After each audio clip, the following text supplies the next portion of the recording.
Welcome back, everyone. Welcome back to Homelessness Doesn't Have a Face. I want to say thank you for every person that watched my first video. I want to say thank you to everyone that subscribed, that shared, everyone that put their word out there for these videos. I just want to say welcome to everyone that is watching me now for the very first time. I want to say thank you, and I'm so excited. I'm very excited because the great response that I had from last week's video was astonishing. I didn't expect that. I know that a few people would be happy, but I didn't expect so much love and so much motivation and so much people being so inspired, and those that actually reached out to me personally and privately. They reached out to me because of their own circumstances or their own childhood that they had. It's really beautiful. I won't lie, that motivated me for this video again. And of course, I was not gonna start and stop at the first video, but I am so excited that people reached out, people came to me, people spoke, and this is the whole intent of this video, to give people hope, to give people motivation. And other people that were shocked, and many people that thought that they knew me, they were like, but Naledi, this is not, I never thought this about your life. Whenever we see you, whenever I see you, that never came about. And that's the whole point of saying homelessness doesn't have a face. So I just want to say thank you as I invite you into my journey. I hope that you'll be inspired, I hope that you'll be motivated, and I just want to say that I have a gift, something that I put together just to show my extra appreciation for everybody else. So here you go.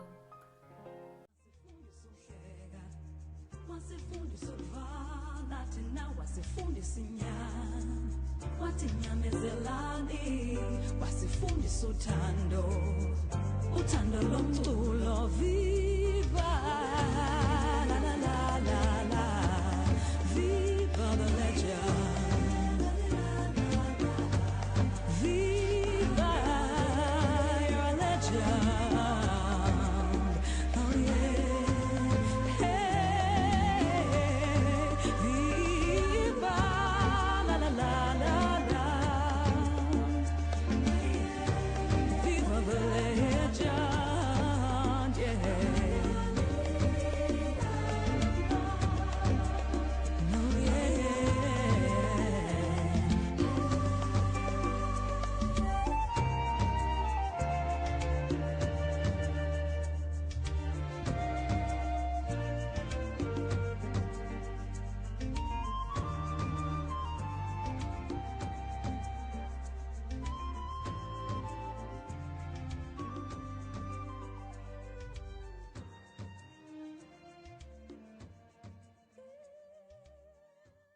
I really hope that you enjoyed that, and I know that I didn't put everybody's response. I know that I didn't put everyone, and that's not just because of anything or anyhow. I just put together, I didn't want to make it long, and as well to the people that called me and the voice notes that I had, I just want to show my appreciation.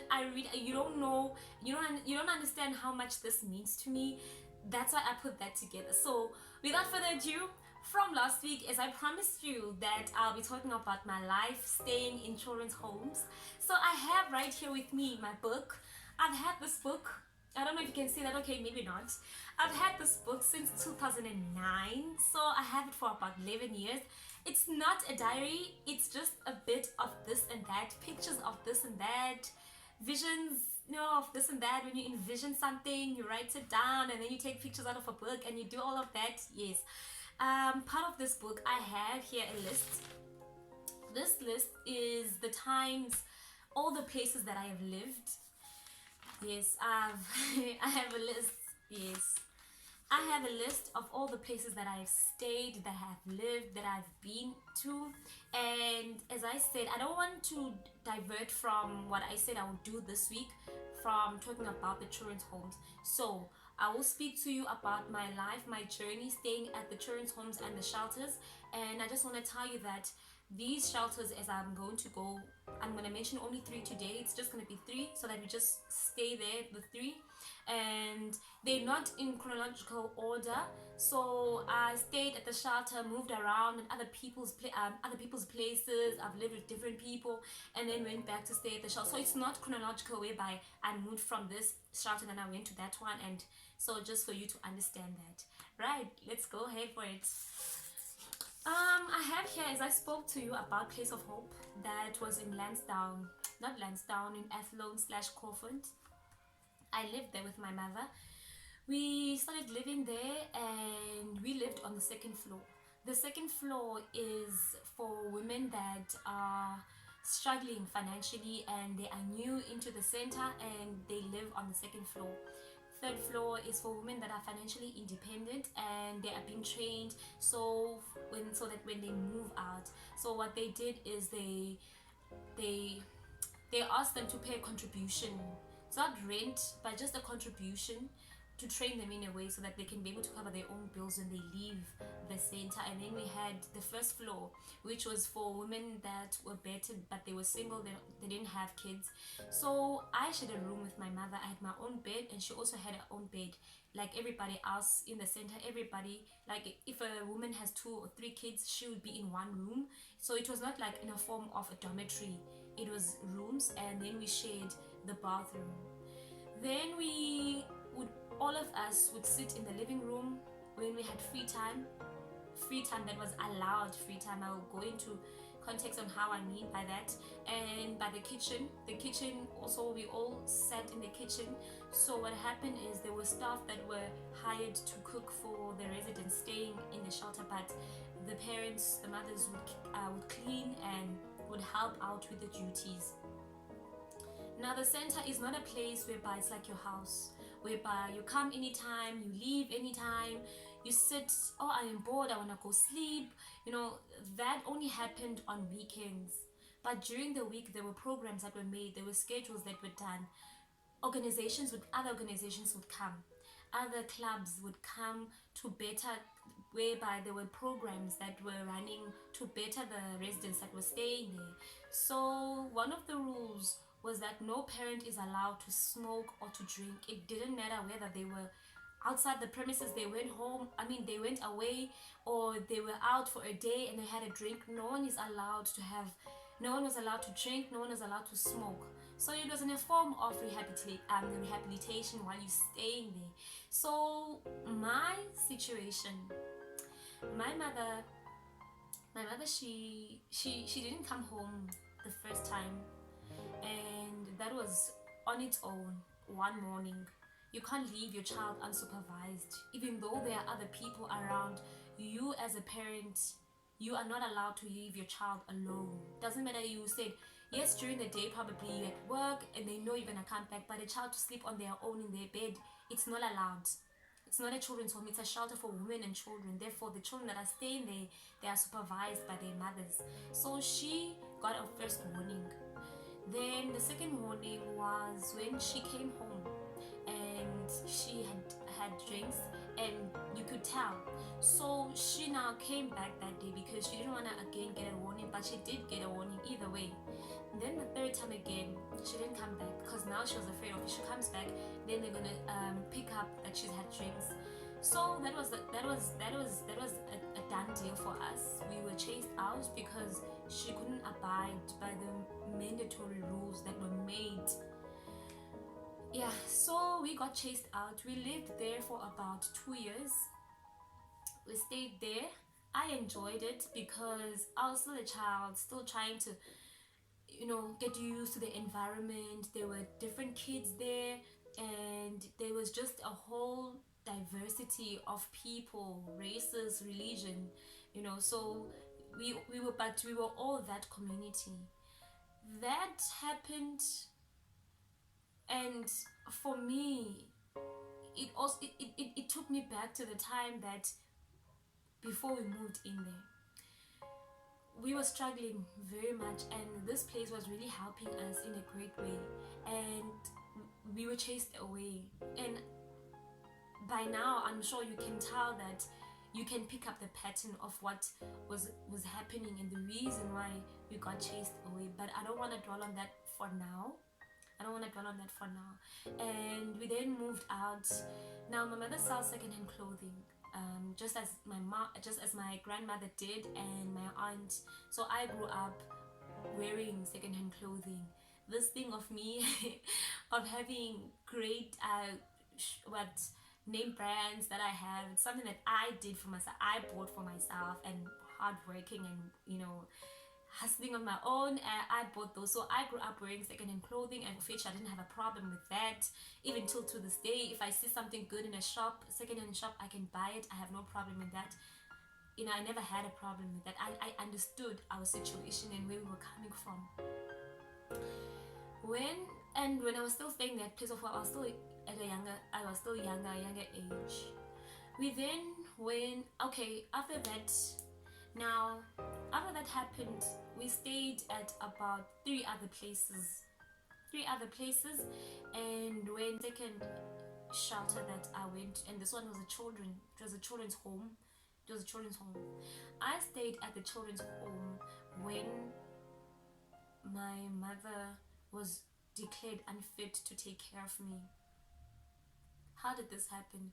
When I was staying with her in a different place, we were staying in Rwanabush East at that time, and she used to leave me alone. She used to leave me unsupervised, to a point that she would leave and she would leave me with no food. She would leave, there would be money for food, but she would leave until I ran out of food. I ran out of money that she had left behind.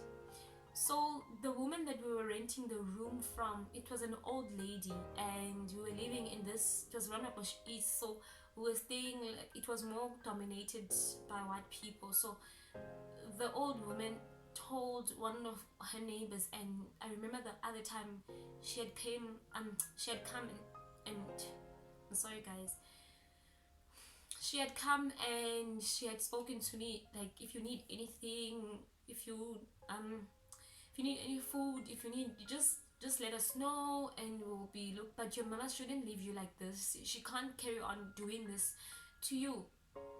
To a point that old woman, she took me, because it's Rwanabush East, the Rwanabush East that's close to Athlone, and she took me to the social workers there, and I started to see a social worker there, and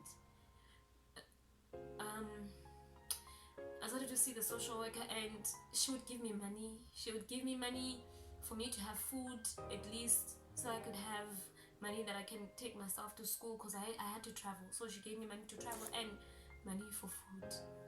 And this went on for a very long time. And when that happened, she used to say very nasty things to me that I didn't understand. I didn't understand the hate that she had towards me. I didn't understand why she had so much neglected me. Why would she abandon me? I didn't understand what was going on. And I knew that she hated me, and at some point she even said that to me. And for me, that was a breaking point in my life, because this is supposed to be a person that I look up to. This is supposed to be a person that I look up to and that I love, and this person's supposed to love me, adore me, take care of me. I know that's supposed to happen because I can see it with other kids, and this thing, she doesn't stop doing it, and she keeps doing it, and it's causing us to be moving from one place to another, but she doesn't stop. So I decided at some point that one of us has got to live. When the times that she didn't come back, maybe you're wondering, where did she go? She used to go with her friends, to Kwalanga, Elokshini. My mother was born here in Cape Town. So she grew up in Guguletu. So Guguletu, Langa, Kaita, that's where you would find her. Her spots, her chiller places. She'd go for a very long time. And I remember there was a point whereby I prayed, and I was like, one of us has got to go. One of us, we both can't live. We both can't be alive, because she needs to go. if I am dead, then it's better if she doesn't, but one of us has to die. I can't do this anymore. Because now I was already developing suicidal thoughts. I was already developing self-hate because she hated me, and then because I didn't understand, I was a child. I never even like I never understood how I grew up, because the treatment that I got, it was like I was adopted. It was like I don't belong. It was like even from my cousins. I mean, I was like regarded like I don't like. I was like the black sheep. I just don't understand. All my other cousins were loved and they were cherished and they were treated like they were eggs. And here's me, this one, Oktwa, they saying ustot. She doesn't listen. But how? When? How? Where? Why? And then yeah, that's a whole different conversation. But so I remember that I used to pray that I would receive a call that she's dead. I used to actually pray that the police would call me and say, come, we need you to identify if this is your mother. I wanted that. I prayed for that. I wished that it was every night she didn't come. That was my wish, because I knew I couldn't do it on myself. I couldn't just take something. I couldn't. Okay, and then that's what happened. And seeing the social worker, having the cases every week that I used to see her, then she fell sick. Then I was given to a different social worker, and the case went on and on until I was removed. Went to children's court. I was removed and I was placed into this children's home now I was placed in this children's home, which was in Athlone, deep inside Athlone, and I was new.